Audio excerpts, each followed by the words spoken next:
Have you ever wondered why humans invented money? Today, we use money almost every minute of our lives. We use it to buy food, clothes, pay bills, travel, and even shop online with just a tap on our phones. It has become such a normal part of our daily routine that most of us never stop to think about where it came from. But if you traveled back thousands of years, you would discover something surprising. There were no coins, no paper notes, no banks, and certainly no digital payments. In fact, for most of human history, money simply didn't exist. So if people didn't have money, how did they buy the things they needed? The answer is that they didn't buy things the way we do today. Instead, they used a system called barter. In a barter system, people exchanged one item for another.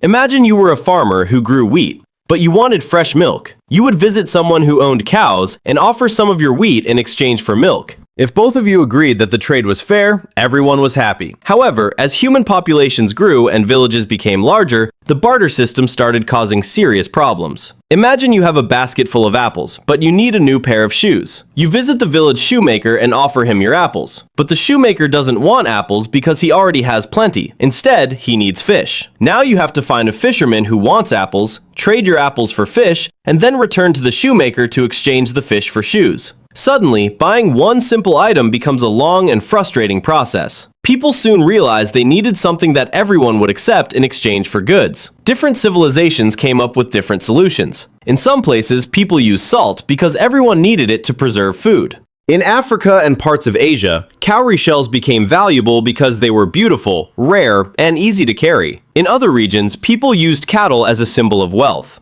Eventually, civilizations discovered that metals like copper, silver, and gold were ideal for trade. Around 600 BC, the ancient kingdom of Lydia became one of the first civilizations to create official coins. As trade continued to grow, governments introduced paper money, then banks, and today we use debit cards, credit cards, mobile wallets, QR codes, and online banking. Money has evolved from physical objects into digital numbers. Money wasn't invented because humans wanted to become rich. It was invented because people needed a faster, simpler, and more reliable way to exchange goods and services. That single invention helped create businesses, cities, international trade, and eventually the modern world we live in today. The next time you pay with cash, swipe a card, or scan a QR code, remember that you're using an idea that began thousands of years ago when humans realized that trading wheat for shoes was no longer enough.